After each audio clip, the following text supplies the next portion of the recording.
Hello everyone, welcome back to our YouTube channel यार study classes. So हम पढ़ रहे हैं एडवांस स्टील डिजाइनिंग, जिसमें हमने पहली यूनिट कवर कर ली और हमारा यूनिट सेकंड का कंप्रेशन मेंबर कल हमने कवर किया था। आज हम एक न्यूमेरिकल करते हैं, उससे क्लियर हो जाएगा। ठीक, चलो। तो न्यूमेरिकल क्या है, उसी कंप्रेशन मेंबर पे जो आपने डिजाइनिंग का सारा प्रोसीजर देखा था वही सब फॉलो करना है। ठीक, चलो। सबसे पहले देखते हैं क्या क्या गिवन डाटा दिया है, उसी हिसाब से हम बढ़ेंगे। चलो, तो क्वेश्चन पढ़ो।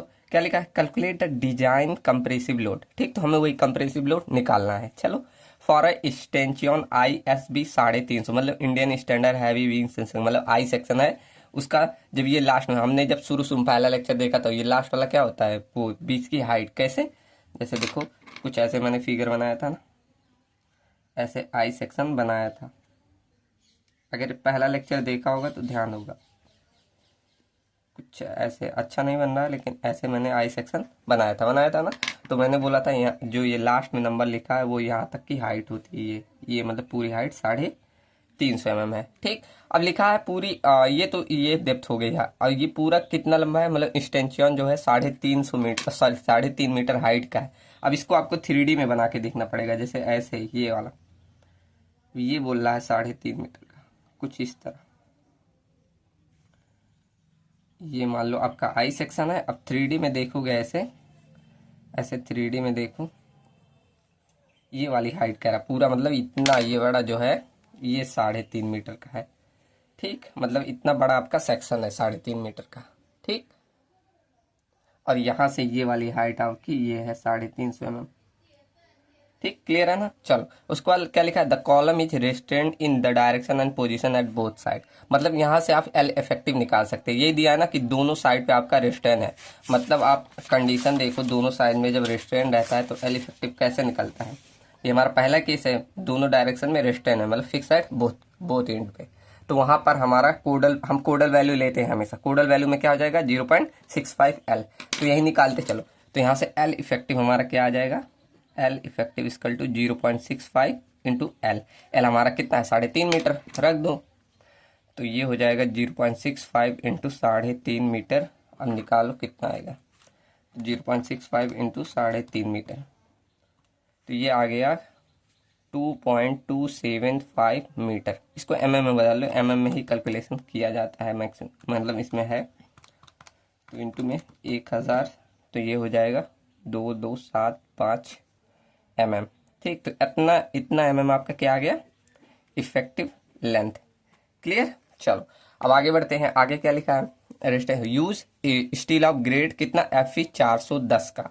मतलब यहाँ पे आपको Fu की वैल्यू, अब यहाँ मैं सब गिवन डाटा लिख रहा हूँ। Fu की वैल्यू आपकी कितना? 410 हो जाएगी। जब ये 410 रहता है तो हम Fy कितना ज्यूम कर लेते हैं? 250। ये न्यूटन पर mm स्क्वायर। ठीक, न्यूटन पर mm स्क्वायर। यूनिट जरूर लिखना सब लोग। ठीक, तो यहाँ से हमें Fu Fy मिल गया। उसके बाद सारी प्रॉपर्टी दी है ISB का, मतलब एरिया इतना दे दिया। अब ये सब लिख नहीं रहा हो, दिया है तो यहीं ले लेना। मतलब एरिया इतना दिया है, हाइट इतना दिया है। अब विड्थ ऑफ फ्लैंज, मतलब ये विड्थ ऑफ फ्लैंज, ये ऊपर वाला फ्लैंज होता है, ये वेब होता है, सब लोग जानते हैं। तो विड्थ ऑफ फ्लैंज कितना दिया है? 250 mm। चलो, क्लियर। थिकनेस ऑफ फ्लैंज, मतलब ये टी की वैल्यू आपको दी है 11.6 mm। Okay, thickness of web कितना दिया है? ये वेब आपका होता है, कितना दिया है? 10.1 mm। ओके, और उसके बाद RZ, मतलब रेडियस ऑफ जायरेशन जेड में और वाई में इतना इतना दिया है। ठीक, तो देखो हम हमेशा क्या आर मिनिमम यूज करते हैं, ये भी आपको मालूम है।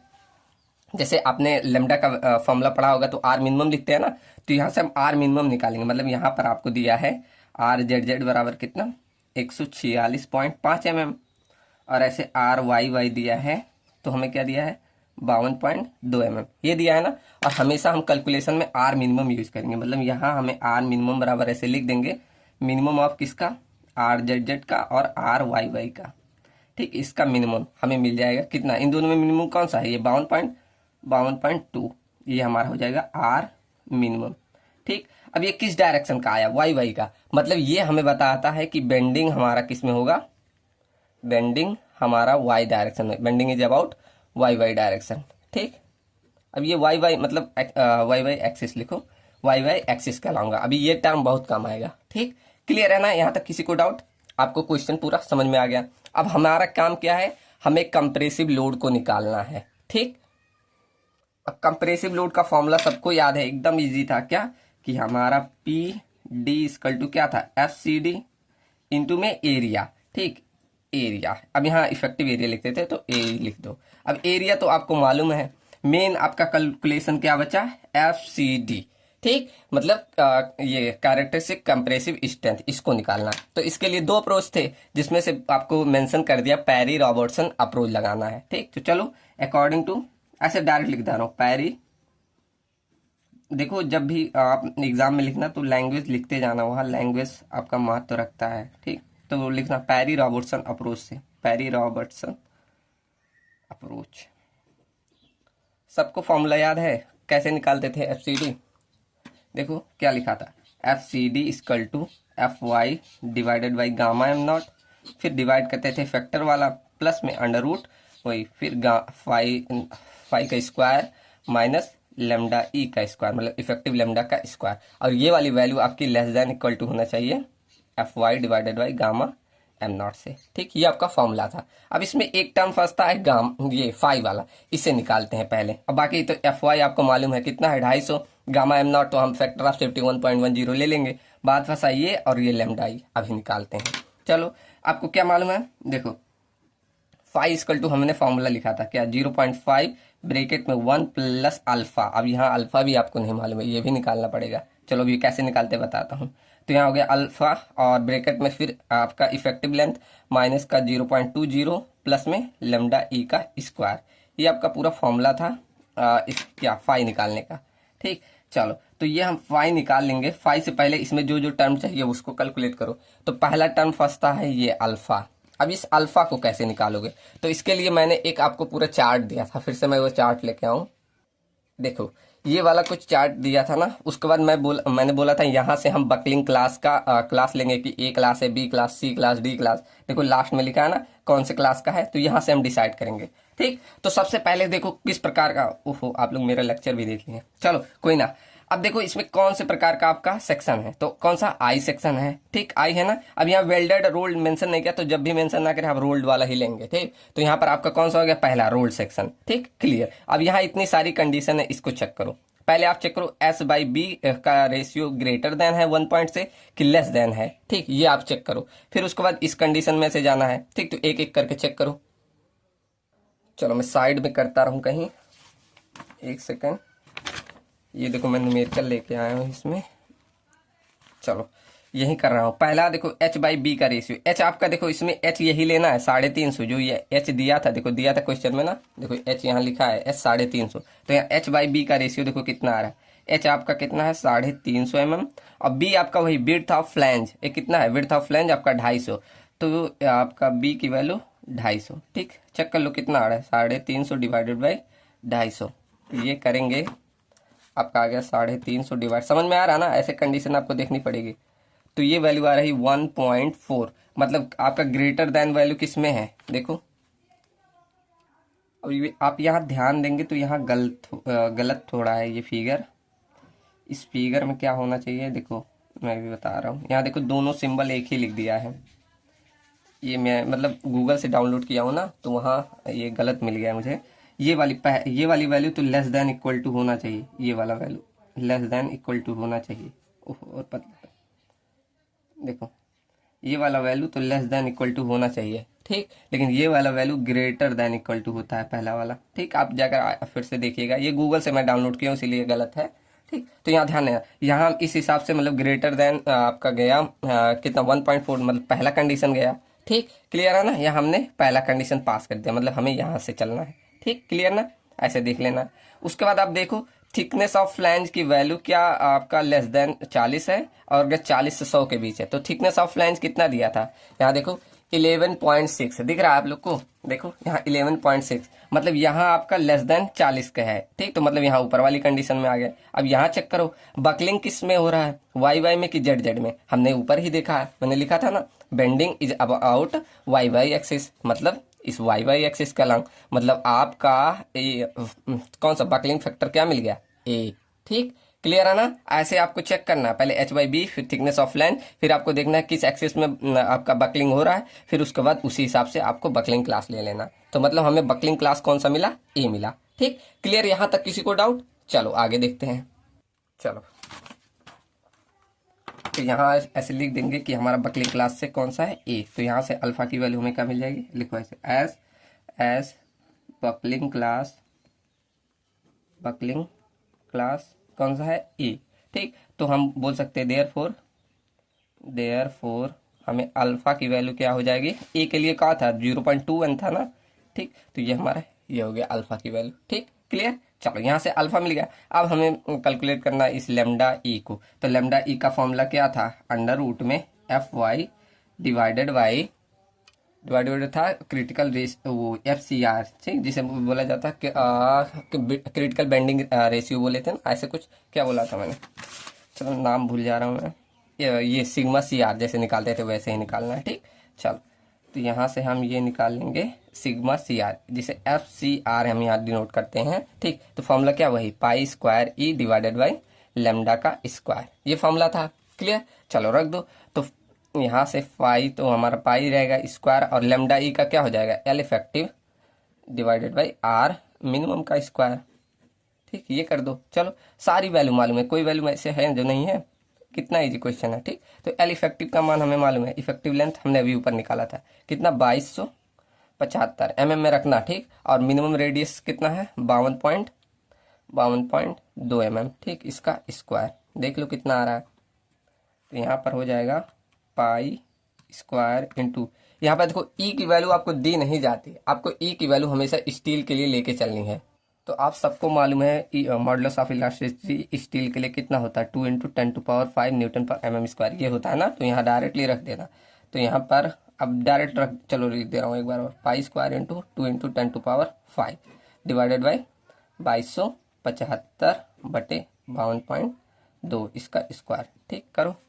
तो ये आपका आ गया पाई का स्क्वायर इंटू 2 × 10⁵।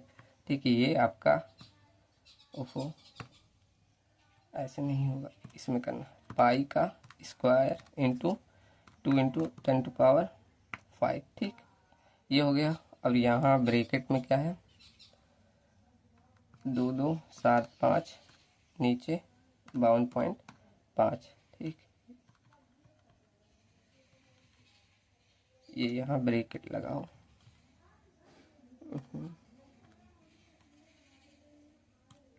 यहाँ एक सेकंड में ब्रैकेट लगाओ। चलो कुछ इस तरह आपको रख लेता है। अब यहाँ से डायरेक्ट वैल्यू इतनी आगे कितना 1039, यहाँ से आपको एफ सी आर की वैल्यू आ गई 1039.22। ठीक, ये आपका बेंडिंग स्ट्रेस की वैल्यू आ गई। ठीक, जिसे सिग्मा सी आर वहाँ बोले थे। ठीक, चलो तो ये एफ सी आर की वैल्यू आ गई, तो यहाँ रख दो, आपको डायरेक्ट सारा वैल्यू मिल जाएगा। तो एफ वाई कितना था 250, और एफ सी आर की वैल्यू 1039.22 रखो। तो यहाँ पर अंडर रूट में कितना है 250 डिवाइडेड बाई 1039.22। ओहो ये क्या होगा, अंडर रूट में 250 डिवाइडेड बाई 1039.22। ठीक, तो ये वैल्यू आई 0.49। ठीक, इतना आ गया। क्लियर है ना सबको? चलो अब आगे बढ़ते हैं। यहाँ से हमने क्या निकाल लिया, लेमडा ई। अब डायरेक्ट सब वैल्यू मालूम है, डायरेक्ट 5 पे रख दो। यहाँ डायरेक्ट हम लाकर 5 पे रख दे रहे हैं। तो एक बार फिर से 5 का फॉर्मूला लिख दें। वाई इक्वल टू क्या था 0.5 ब्रैकेट में 1 प्लस अल्फा ब्रैकेट में लेमडा ई माइनस 0.20। जितनी बार लिखेंगे उतना बार याद हो जाता है। ठीक, इसीलिए लेमडा ई का स्क्वायर, यहाँ ब्रैकेट बंद कर दें। चलो डायरेक्ट वैल्यू रखो 0.5 ब्रैकेट में 1 प्लस हमारा अल्फा की वैल्यू 0.21 आई, और ब्रैकेट में लेमडा आई की वैल्यू 0.49 आई, माइनस का 0.20 और प्लस में 0.49 का स्क्वायर। ठीक, चलो सॉल्व कर लो कितना है 0.5 इंटू ब्रैकेट में 1 प्लस 0.21, फिर ब्रैकेट में 0.49 माइनस है, माइनस का 0.20 ब्रैकेट प्लस 0.49 का स्क्वायर, फिर ब्रैकेट बंद। तो ये वैल्यू आई कितनी 0.6505। ठीक, चलो तो यहाँ रख दो कितना, इतना ही रख 0.65 लेके चलना है। चलो ठीक, 4 अंक मत लेके चलो। तो यहाँ से हमें 5 मिल गया। फाई मिल गया। अब तो डायरेक्ट हम निकाल सकते हैं एफ सी डी। अब कुछ निकालना नहीं, आपको डायरेक्ट फॉर्मूला मालूम है, F Y divided by gamma M nought, फिर डिवाइडेड में वही फाई प्लस अंडर रूट में फाई का स्क्वायर माइनस लेमडा ई का स्क्वायर। ठीक, अब ये वैल्यू हमारे लेस देन इक्वल टू होना चाहिए F Y divided by gamma M nought से। चलो देख लो, तो एफ वाई की वैल्यू कितनी है 250, गामा एम नॉट हम कितना लेते हैं 1.10, फाई की वैल्यू कितना निकाला, फाई हमने निकाला 0.65 प्लस अंडर रूट में अब फाई कितना है 0.65 का स्क्वायर माइनस लेमडा ई हमने कितना निकाला था 0.49। ठीक, इसका स्क्वायर। अब ये value less than equal to होना चाहिए 250 divided by gamma M nought से।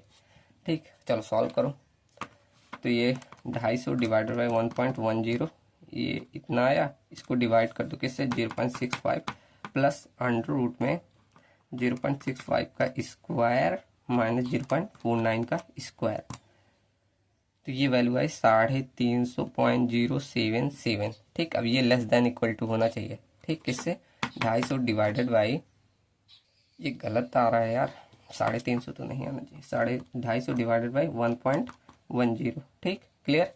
अब इसको डिवाइड कर दे रहे हैं, चलो इतना आया, इसको डिवाइड करो किससे 0.65 प्लस में अंडर रूट 0.65 का स्क्वायर माइनस में 0.49 का स्क्वायर, फिर 350 दे रहा है। ऐसे मत करो, एक एक करके सॉल्व करो, ये गलत दे रहा है। 250 डिवाइडेड बाई 1.10, ये आ गया 227.27 डिवाइडेड बाई, नीचे वाले सॉल्व करो 0.65 प्लस में अंडर रूट 0.65 का स्क्वायर माइनस 0.49 का स्क्वायर। ठीक, तो ये वैल्यू आ गई कितना 1.07 ले लो, less than equal to 250 divided by 1.10। अब सही आएगा। ठीक, वो पता नहीं क्यों गलत दे रहा है, 0.27 डिवाइड बाई 1.07। देखो ये वैल्यू है भाई 212.40। ठीक, अब ये लेस देन है किससे, देखो 250 डिवाइड करो 1.10 से, देखो है ना। अब इसकी वैल्यू 227.27 है। अब यहाँ से मतलब हमारी कंडीशन ओके है। ठीक, ऐसे कंडीशन आपको चेक करनी है, यहाँ 350 आ जाता तो मतलब हमारा गलत आ रहा था, इसीलिए मैं कर रहा था। ठीक, चलो, तो यहाँ से हमारा एफ सी डी निकल गया, यहाँ से एफ सी डी की वैल्यू आपको 212 पॉइंट कितना लेने ना 40। ठीक, क्लियर। अब कुछ नहीं, बस यही एफ सी डी कैलकुलेट करने में थोड़ा इतना था। अब डायरेक्ट आपको डिजाइन निकालना है ना, तो पी डी इक्वल टू क्या था F C D into effective area A, area आपको दिया ही है एरिया, और एफ सी डी आपने निकाल ही लिया, तो रख दो एरिया कितना था 9221। ठीक, इतना हो गया, कर दो मल्टीप्लाई, कितना है 212.40 मल्टीप्लाई बाई 9221। ठीक, तो ये इतना आया न्यूटन में, इसको किलो न्यूटन में बदल दो डायरेक्ट, तो ये आया 1958.54 न्यूटन, सॉरी किलो न्यूटन। ठीक, ये आपका आंसर रहा, दिखा सबको। चलो ये रहा आपकी वैल्यू। ठीक, थोड़ा सा बड़ा पड़ा होगा लेकिन बहुत आसान था। ठीक, चलो अब बढ़ते हैं अगली डिजाइन पे। देखिए न्यूमेरिकल समझ में आया, कोई टफ नहीं था, बस एफ सी डी के कैलकुलेशन में 2-4 टर्म निकालना पड़ा, वही आपका ज़्यादा लंबा पड़ गया। ठीक, अब चलो अब डिजाइन करते हैं सिंगल स्ट्रेट का, मतलब स्ट्रेट का डिजाइन करते हैं, जिसमें सिंगल का पूछा जाता है, डबल का भी होता है। डबल के जो IS कोडल रिकमेंडेशन है वही बता दूंगा, उसका डिजाइनिंग बहुत बड़ा होता है, वो नहीं आएगा। ठीक, चलो सीधे पढ़ते हैं डिजाइन ऑफ एंगल स्ट्रेट। अब एंगल स्ट्रेट सबको मालूम है, एक बार मैं चलो इमेज दिखा दूं, कोई भूल ना गया हो। ये कंप्रेशन मेंबर होता है स्ट्रेट ना, तो एक बार मैं एंगल स्ट्रेट दिखा दूं। ये रहा आपका स्ट्रेट। ठीक, तो ये एंगल स्ट्रेट आपका सिंगल एंगल स्ट्रेट होता है, डबल एंगल स्ट्रेट। ठीक, तो डबल की डिजाइनिंग नहीं, सिंगल का पूछा जाता है। अभी मैं सिंगल का डिजाइनिंग पढ़ा दे रहा हूँ, और डबल की जितना IS कोडल रिकमेंडेशन है उसको मैं लिखा है मेरी बुक में, वहां से पढ़ा दूंगा। ठीक, चलो तो आज सीखेंगे हम designing of single angle straight को। चलो तो हेडिंग डालो, यहाँ हमने एंगल स्ट्रेट लिखा ना, अब यहाँ सिंगल एंगल स्ट्रेट लिखो, single angle straight, angle straight. ठीक, अब देखो ये एंगल स्ट्रेट जो हमारा होता है ना, अब इस पे लोडिंग आपकी दो कंडीशन पे आ सकती है, या तो आपकी लोडिंग या तो एकदम सेंटर से जाए, या तो इसेंट्रिक लोडिंग आ जाए। ठीक, तो ऐसे कुछ देखो, ये इसमें एक चार्ट के थ्रू बता रहा हूँ। देखो आपका जो एंगल स्ट्रेट होता है, इसमें दो तरह से लोडिंग आ सकती है। एक आपका इसेंट्रिक लोडिंग, इसेंट्रिक लोडिंग, एक आपका कोसेंट्रिक लोडिंग बोला जाएगा जो एकदम सेंटर से जाए, कोसेंट्रिक लोडिंग। अब ये सबका मतलब मालूम होगा आपको, जैसे मान लो ये हमारा स्टड है, ठीक, ये स्टड है, अब इसकी एक्सिस ये रही है, ठीक। अब यहाँ से कुछ दूरी पे ऐसे लोड लगेगा, ऐसे मतलब मेंबर रहेगा तो कुछ दूरी पे ऐसे लगेगा ई डिस्टेंस पे, ठीक। ये आपका पी लोड लग रहा है, तो इसके कारण एक इसेंट्रिसिटी डेवलप होती है, तो हम बोलते हैं इसेंट्रिक लोडिंग हो सकता है। एक आपका कंडीशन हो सकता है एकदम सेंटर से ऐसे जाए, एकदम सेंटर आपका ये मतलब इसका सेंटर पॉइंट है, यहीं से आपका लोडिंग लगे, तो उसे कोसेंट्रिक लोडिंग कहते हैं, ठीक। तो आपका जो ये कंप्रेशन ये जो बोला जाता है सिंगल एंगल कंप्रेशन मेंबर में, इसमें लोड का ट्रांसफर मेनली दो प्रकार के हो सकते हैं, या तो इसेंट्रिक लोडिंग या तो कोसेंट्रिक लोडिंग के थ्रू, ठीक। तो यही लिखो, पहले थ्योरी थोड़ा लिखे, ऐसे लिखो, द कंप्रेशन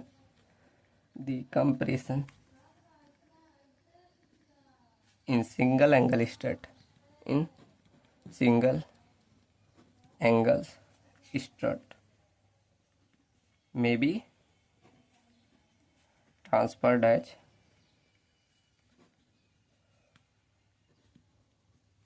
कैसे, आइदर कॉसेंट्रिक, आइदर कैसे क्या लिखा, ट्रांसफर्ड एज आइदर कोसेंट्रिकली टू, ठीक। मतलब इसका इट्स सेंट्रोइड के थ्रू, इस सेंट्रोइड थ्रू, THROUGH थ्रू, ठीक। किसके, end of gazette plate, end of gazette के, ठीक। ये तो पहला केस हो गया। दूसरा केस में या तो इसेंट्रिकली एकदम जाएगा, और eccentrically by connecting one of its leg to अब यहाँ गजट प्लेट क्यों लिख रहा हूँ, सबको समझ में आ रहा है, मैंने फिगर में दिखाया सब एक गजट प्लेट से कनेक्ट है, ठीक। तो यही लिख रहा हूँ, ठीक। क्या लिखा मैंने, the compression member in a single state may be transferred at the concentrically, ठीक, वही बोला ना, एक concentric to the centroid through the end gusset, मतलब ये जो कनेक्टेड था, देखो मैं फिगर एक बार बोल रहा हूँ यहाँ, अच्छा इसमें नहीं है, ये सारा मेंबर देखो एक ऐसे गजट प्लेट से कनेक्टेड रहता है, ओहो ये देखो ऐसे एक गजट प्लेट यहाँ लगा होता है, ठीक। यहाँ दिखा नहीं, आप लोग सर्च करेंगे तो आ जाएगा, मेरे में डाटा नहीं है, अभी दिखा देता नहीं, ठीक। ऐसे एक गजट प्लेट से कनेक्टेड रहेगा, तो उस गजट प्लेट के थ्रू लोड का ट्रांसफर होता है, ठीक, क्लियर। चलो अब सीधे इनकी डिजाइनिंग करते हैं। पहला कंडीशन लेते हैं कि अब अगर आपका कोसेंट्रिक लोडिंग आएगा तब कैसे डिजाइन करोगे, ठीक। आपका पहला केस मान लो ये क्यों बता रहा हूँ, ये बहुत ईजी है, इसलिए जैसे आपने प्रीवियस किया ना वही एकदम कंडीशन रहेगा। अगर आपका कोसेंट्रिक लोडिंग आएगा तो इस केस में आपको डिजाइनिंग सिमिलरली जैसे एक्सियल लोडेड कंप्रेशन मेंबर का किया है वैसे सारी की सारी कंडीशन ले लेना है, ठीक। तो इन दिस कंडीशन, ठीक, क्या लिखेंगे, in this case design can be done in a similar manner कैसे, as that of axially loaded compression member की तरह, ठीक। जैसे आपने एक्सियली लोडेड कंप्रेशन मेंबर किया वैसे ही। अब इसका मतलब जैसे वहाँ PD निकाले, आप PD इक्वल टू क्या निकाले थे, FCD इंटू AE, ठीक, वही।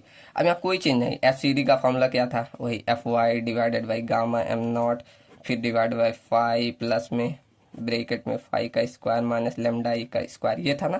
फिर आपने जैसे फाई निकाला था 0.5 ब्रैकेट में 1, आप बार बार फॉर्मूला लिखना, ठीक, 1 प्लस अल्फा ब्रैकेट में लेमडा ई माइनस 0.20 प्लस में लेमडा ई का स्क्वायर, फिर ब्रैकेट बंद, ठीक। तो ऐसे आपने फाई निकाला था, लेमडा ई कैसे निकाला था, अंडर रूट में FY डिवाइडेड बाई FCR, ठीक। तो वही सारे फॉर्मूले यूज करके आपको कोसेंट्रिक लोडिंग का डिजाइनिंग कर लेना है, ठीक, किसमें, आपका एस्टेट के केस में, ठीक, क्लियर ना। चलो अब आपका आता है इसेंट्रिक लोडिंग। इसेंट्रिक लोडिंग में बस आपका जो इफेक्टिव सिलेंडरनेस रेशियो निकाल तो वही चेंज हो जाता है, ठीक।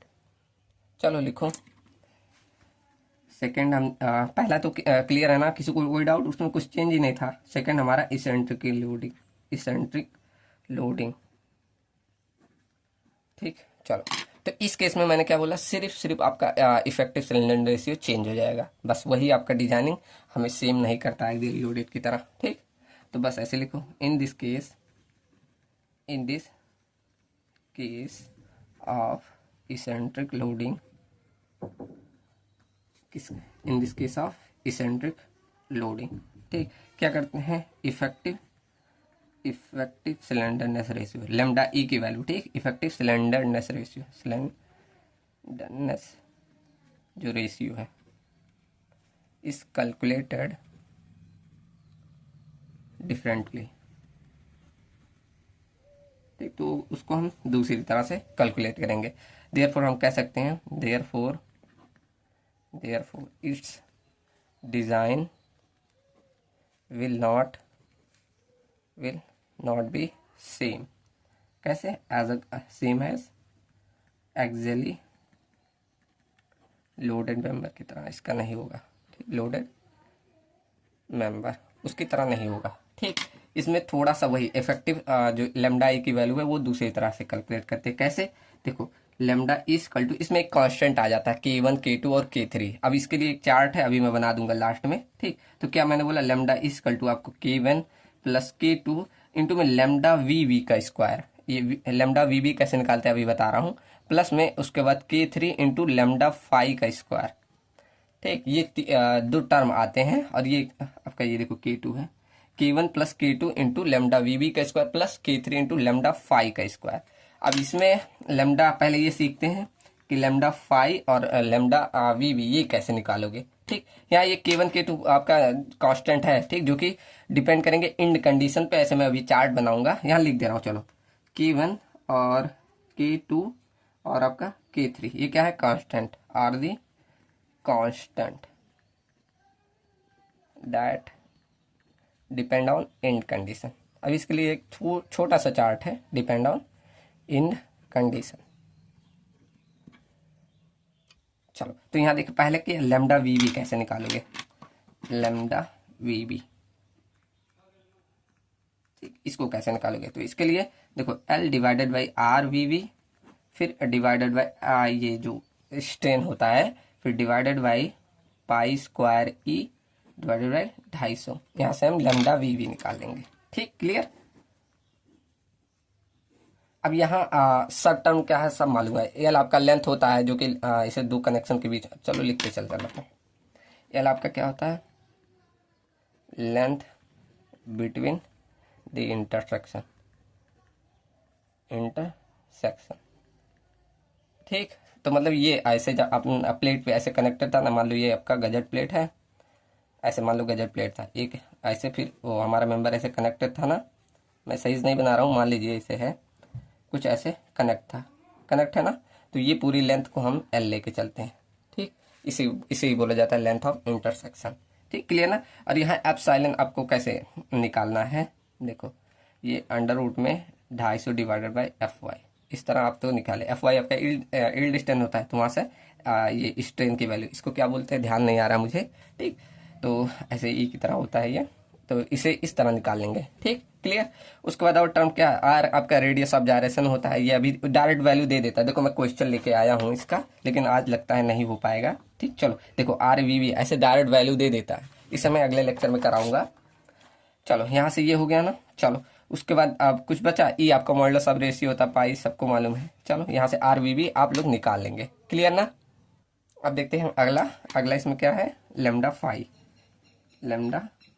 इसको कैसे निकालोगे, इसका फॉर्मूला होता है B1 plus B2 by 2T।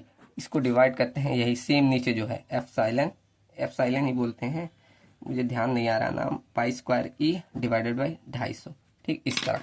अब यहाँ सारा टर्म ये नीचे का मालूम है, यहाँ ये नया टर्म आया B1 प्लस B2 और डिवाइडेड बाई 2T। ये क्या होता है, जैसे आपका माना आई सेक्शन ये है, ऐसे माना आई सेक्शन ये है मेरा।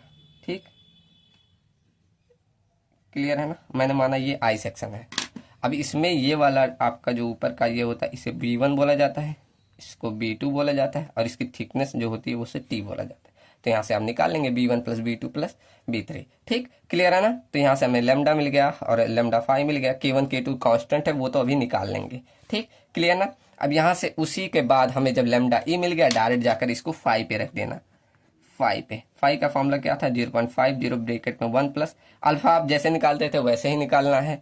फिर ब्रैकेट में आप क्या करते थे, लेमडा ई माइनस 0.20 प्लस में लेमडा ई का स्क्वायर। बस यहाँ चेंज क्या हुई, यही लेमडा ई निकालने का, बाकी अब सब सेम है। 5 निकल गया, FCD निकाल लेना। कैसे, देखो सब फिर से लिख दे रहा हूँ। FCD निकाल लेना कैसे, FCD इक्वल टू क्या था, FY divided by gamma m0 divided by 5 plus में ब्रैकेट में 5 का स्क्वायर माइनस लेमडा ई का स्क्वायर। इस तरह FCD निकाल लेना। FCD निकालनी है तो डिजाइन कर देना क्या, PD कैसे, FCD इंटू में एरिया कर देना। ठीक, तो यहाँ से हमें कंप्रेसिव स्ट्रेंथ मिल गया। ठीक, क्लियर। बस क्या चेंज हुआ, वही लेमडा ई निकालने। अब यहाँ K1 K2 का एक चार्ट है, मैं उसे बना दूं। ठीक, चलो क्लियर है ना, कोई डाउट इसमें। ठीक, चलो सिंपल है, वही फॉर्मूला है, बस थोड़ा सा चेंज आया। देखो ये छोटा सा टेबल रहा, अब इसमें यहाँ लिख दो ऐसे K1 K2 एंड K3। ये क्या है, कांस्टेंट है जो कि डिपेंड करते हैं, डिपेंड्स अपॉन इंड कंडीशन। ठीक, तो ये आपके इंड कंडीशन पे डिपेंड करेंगे। इंड कंडीशन मतलब देखो, इंड में आपका कितना बोल्ट कनेक्ट है। देखो number of bolt at each end पे अगर 2 से ज्यादा बोल्ट कनेक्ट है कि आपका एक, आपका मैक्सिमम केस तो यही देता है 2 से ज्यादा बोल्ट पे। तो ये वाली वैल्यू याद रखना, 1 बोल्ट बहुत कम केस में देता है। ठीक, मतलब इंड में 1 बोल्ट कनेक्ट है या 2 या 2 से ज्यादा है तो आपको ये लेना है। ठीक, उसके बाद देखते हैं कि गजेट प्लेट कैसा है, फिक्स है या हिंज है, फिर उसी हिसाब से K1 K2 K3 ले लेना है। ठीक, क्लियर। तो ये ध्यान रखना, बहुत ईजी है, 0.2 एक बार पढ़ेंगे ध्यान हो जाएगा। ठीक, ये ऊपर वाला याद रखना, मैक्सिमम क्वेश्चन इसी पे रहेगा। ठीक, क्लियर ना। चलो अब हम सीखते हैं, यहाँ आपका सिंगल एंगल स्ट्रेट की डिजाइनिंग खत्म होती है। किसी को कोई डाउट, एकदम इजी था ना। अब हम पढ़ते हैं डबल एंगल स्ट्रेट। इसकी डिजाइनिंग मैं डायरेक्ट आपको बुक से बता दे रहा हूँ, क्योंकि इसमें बस IS कोडल रिकमेंडेशन है, वही देख लेना है। ठीक,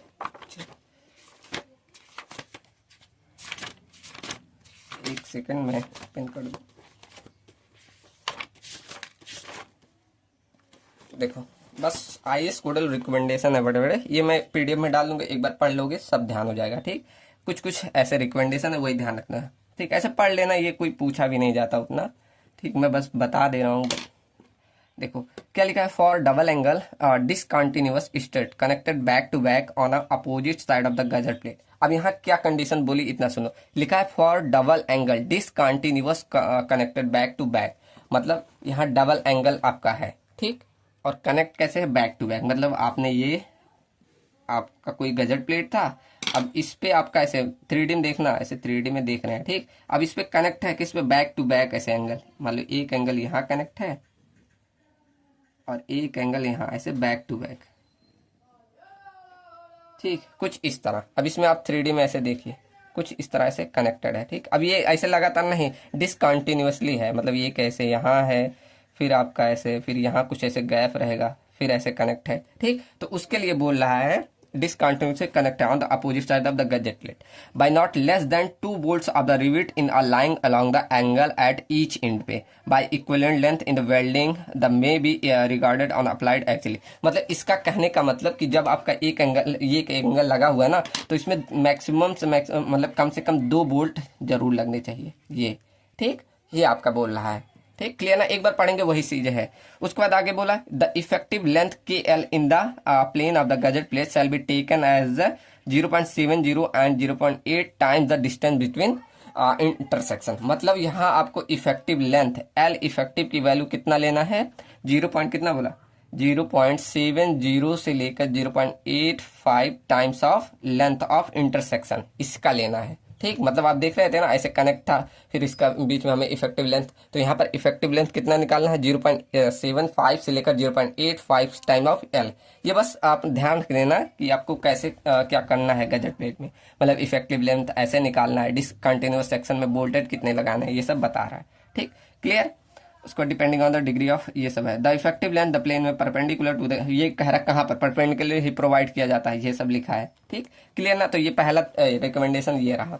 उसके बाद अब देखो सेकंड क्या है, कि double angle discontinuous connected back to back of one side of gusset plate by one or bolt, वही पूरा चीज लिखा, ठीक, इन ईच अदर बाय, वही दोबारा मैं लिख दिया हूँ, ठीक। चलो इसको छोड़ो, अच्छा नहीं नहीं नहीं लिखा है, देखो अगर वो पूरी कंडीशन हुई जो मैंने कंडीशन पूरा बनाया कि double angle discontinuous strut connected back to back, जो मैंने बोला पूरा, अगर कनेक्ट है ऐसा और उसमें जो बोल्ट है वो मोर देन 2 बोल्ट है, तो in such case equivalent welding की गई है, shall be designing in the manner similar to the eccentric single angle connection.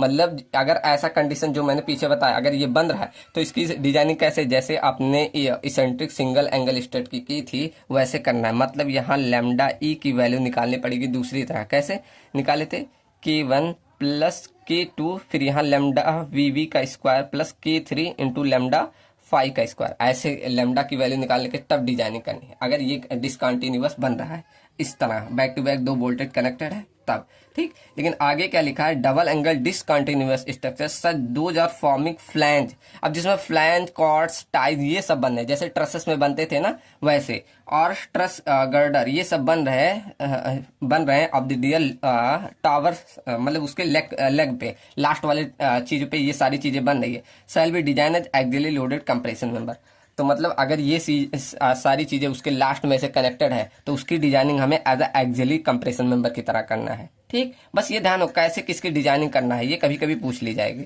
ठीक। चलो क्लियर है ना। तो मतलब अगर ये सारी चीजें आ रही है तो एक्सियली मेंबर मतलब पहले केस की तरह डिजाइनिंग करनी है। अगर ऐसा पहला केस बनना है तो इसे एज अ जैसे इसेंट्रिक सिंगल की तरह डिजाइन करना है, बस, ठीक, क्लियर ना। और ये डिजाइन स्टेप है, ये पूछ लेगा तो देख लेना, ठीक। चलो ये मैं PDF में ऐड कर दूंगा, वैसे पूछा नहीं जाता, ठीक। अगर पूछेगा तो देख लेना आप लोग, ठीक। डिजाइनिंग इसकी बहुत बड़ी होती है, ठीक।